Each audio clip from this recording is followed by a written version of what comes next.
Shalom. Untuk suara Injil Lembah Yordan, kita akan masuk sebelum dalam renungan khusus, kita berdoa dulu. Mari kita berdoa. Tuhan, jikalau pemimpin pekabar Injil utama dalam hidup ini bersama dengan saudara-saudara kami dari Lembah Yordan dalam perekaman medsos atau alat-alat yang mereka siapkan, Tuhan jama urapi di atas, sehingga saat ini kami akan mulai dalam acara ini. Dari memulai pertengahan hingga akhirnya kami alaskan di dalam nama Bapa, Anak, dan Roh Kudus. Amin. Saudaraku, firman Tuhan hari ini ada beberapa bagian yang Ibu Pendeta ambil dari Kejadian pasal 2 ayat 7. Di sana ayat 7 khususnya, ketika itulah Tuhan Allah membentuk manusia itu dari debu tanah, menghembuskan napas hidup ke dalam hidungnya, demikianlah manusia itu menjadi makhluk yang hidup. Dan bagian kedua di dalam Amsal pasal 20 ayat 27 dan 29. Amsal 27, roh manusia adalah pelita Tuhan yang menyelidiki seluruh lubuk hatinya.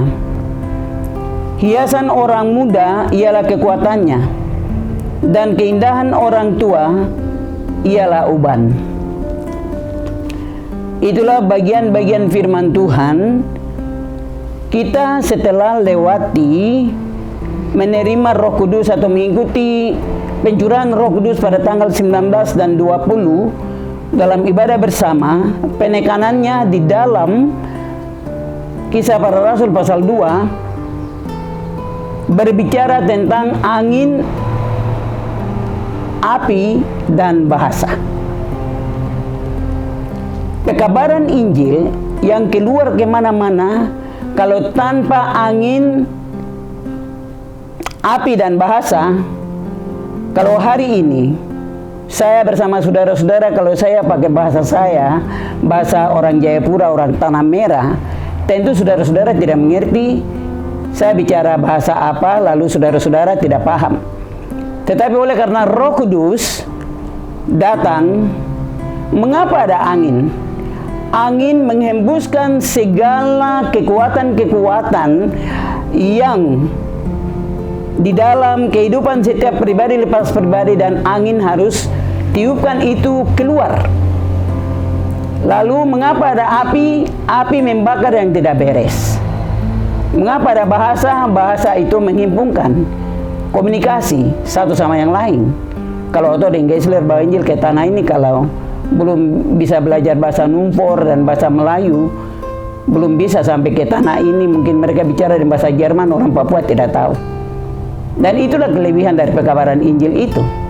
Lalu saksi Melkini kalau datang sudah sampai di Wondama, kalau Ibu Pendeta sendiri sudah sampai ke Batu Aitumeri, ke batu inspirasi di atas gunung, dan berdoa dengan saudara-saudara di Wondama baru-baru tanggal 2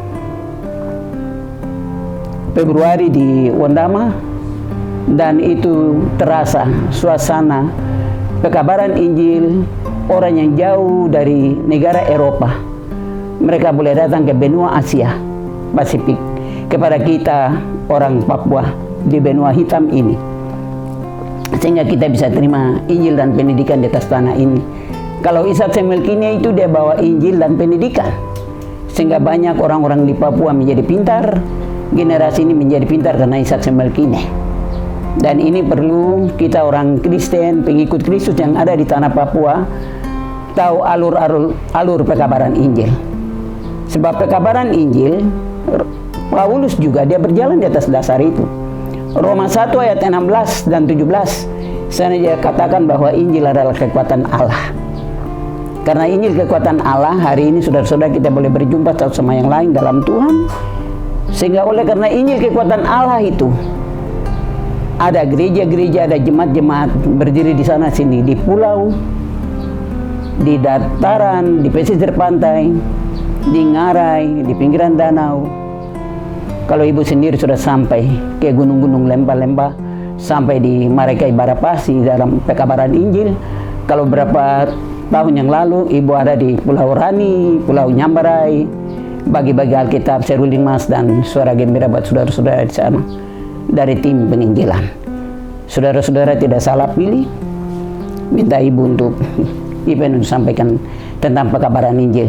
Kami memang dilahirkan dalam pekabaran Injil dan itulah yang kami kerjakan. Jangan kami bicara pekabaran Injil, kaki hanya banting di tempat, tidak keluar untuk mengabarkan Injil.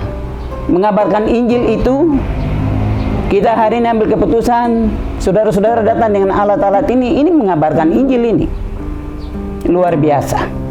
Itu sebabnya bagian firman Tuhan tadi, Roh Kudus sudah datang dan di dalam diri kita, yang tadi pertama dalam Kejadian pasal 2 ayat 7, roh manusia adalah pelita Tuhan. Jadi pelita Tuhan itu bekerja di hati setiap kita. Beri hikmat, beri akal, beri marifat, lalu kita mulai bergerak. Kita pergi pelayanan kemana? Kita kunjung hamba-hamba Tuhan di mana? Kita lihat di mana? Itu adalah bagian dari pekabaran Injil. Ya, Tuhan berkati jemaat Lembah Yordan dengan saudara-saudara yang jeli dalam memikirkan hal-hal bagaimana generasi ini hari ini ada dan besok ke depan seperti apa. Apa yang saudara-saudara buat itu untuk kemuliaan dan kebesaran nama Tuhan. Itu sebabnya Amsal 20 ayat 27 katakan, roh manusia adalah pelita Tuhan yang menyelidiki seluruh lubuk hatinya. Hiasan orang muda ialah kekuatannya. Jadi orang-orang masih muda berpikir, saya masih kuat, saya bisa begini dan bisa begitu. Tetapi orang-orang muda itu, kekuatan itu hiasan saja, ya. Amsal 20 ayat 29 bilang, hiasan orang muda ialah kekuatannya. Kekuatan itu yang bawa saudara-saudara bisa berdiri, tampil, dan lakukan sesuatu untuk kemuliaan Tuhan. Lalu bagian berikutnya dia berbicara kepada orang tua, dan keindahan orang tua ialah ubat. Kadang-kadang orang muda duduk lihat orang tua, macam tercocok kah? Tuh orang tua, dan zaman sudah berlalu. Kita orang muda sendiri. Tapi Amsal bilang, hiasan orang muda ialah kekuatannya. Setiap tahun umur usia kita bertambah. Lalu orang tua, kalau dia sudah ubah, itu berarti masa-masa bersama Tuhan. 70 tahun, 80 tahun, itu sudah. Itu yang selalu ada dalam kehidupan kita hari lepas hari. Dengan begitu, renungan hari ini membawa kita semua, baik yang akan melihat renungan hari ini untuk khususnya jemaat Lembah Yordan dan seluruh pemuda-pemudi yang ada di atas tanah Papua di 12 wilayah. Kita ada di wilayah 1, ya. Daerah wilayah 1, Klasi Sport Numbai dan Nawawirwai dan lain-lain, kita ada di wilayah 1. Semua daerah peta pekabaran Injil atau peta pelayanan Sinode GKI di tanah Papua ada 12 wilayah. Wondama termasuk wilayah ke-12. Dengan begitu, saudara-saudara diberkati Tuhan. Ada 5 pertumbuhan rohani yang saya berikan untuk kita renungkan. Dari Yakobus pasal 1 ayat 19 sampai 27, di sana dijelaskan bahwa ketika kita menjadi orang Kristen atau kita seperti apa, kita lihat di dalam terang firman Tuhan seperti cermin. Setelah kita lihat, kita keluar, kita lupa. Tadi wajah saya seperti apa? Begitu ya firman Tuhan. Datang seperti cermin di depan kita, kita sudah lihat, habis itu kita lupa. Jadi pertumbuhan rohani yang 1 adalah firman. 2, doa. 3, persekutuan. PAM sudah lakukan, ya. Persekutuan PAM sudah lakukan. Di Klasi Sport Numbai 51 jemaat sudah lakukan persekutuan. Dan yang berikutnya kesaksian. Kesaksian ini sudah pekabaran Injil. Dan yang terakhir, yang kelima adalah ketaatan. Kita harus taat perintah Tuhan. Kita harus taat perintah Tuhan. Kita harus jalan di terang kasih-Nya tiap hari. Baik setiap bangun pagi kita buat apa? Kita berjalan di dalam terang Tuhan. Mazmur 5 ayat 1 sampai 13, ayat 2 sampai 13. Di sana dia jelaskan bahwa ayatnya yang ke-9 bilang, Tuhan, tuntunlah aku dalam keadilan-Mu karena seteruku. Ratakanlah jalan-Mu di depanku. Saudara-saudara, kalau hari ini kita berjalan, di depan sana ada kecelakaan beruntung, kita sudah bentengi diri dengan Mazmur 5 ayat 9. Itu yang Ibu Pendeta biasa kasih jemaat di Paulus 25 di Alfa Omega Bayangkara. Memang posisi ada di Jayapura, layani 2 jemaat. Alfa Omega Bayangkara 2 dan Paulus 25. Posisi seperti itu. Jadi saudara-saudara punya bagian yang datang untuk liput ini tidak salah. Allah akan memberkati dari Sion, memberkati pelayanan ini. Terus tayangkan siaran ini kepada siapa saja. Disebut orang Kristen berarti pengikut Kristus. Pengikut Kristus berarti pekabar-pekabar Injil di zaman ini. Mari siap, rapatkan barisan.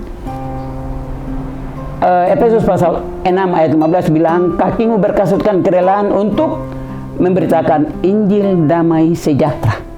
Jangan memberkati saudara-saudara sekalian, baik saat ini, hari esok, terus kekal selama-lamanya. Amin. Baik, kita berdoa. Tuhan Yesus di surga, kami bersyukur waktu terindah bersamamu. Kami ambil posisi di sini di rumah hamba-Mu, Ibu Maya Yembise Awek. Dia janda, tetapi rumah ini disiapkan untuk kami tim doa biasa berdoa di sini dengan saudara Satria dan kami semua yang lain. Selalu punya waktu doa semalam suntuk juga di sini, dan saudara-saudara kami dari Lembah Yordan juga datang meliput renungan. Allah memberkati dari Sion segala peralatan yang mereka pakai.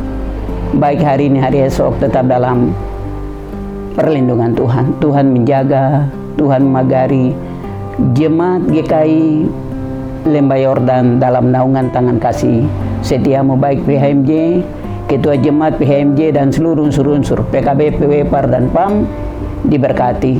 Para lansia, Tuhan berkati. Apapun yang mereka kerjakan, nama Tuhan dipuji, ditinggikan, diagungkan, dan dimuliakan. Ampuni salah dosa kami. Kalau kami mulai awal ada sesuatu yang tidak beres, sucikan kami dengan kuasa Kalvari yang kudus, dan layakkan kami terus ada dalam hadirat-Mu. Dalam Kristus Yesus, sahabat kami yang termanis, pekabar Injil yang sejati itu, kami sudah berdoa, mengucap syukur kepada Bapa di surga. Haleluya. Amin.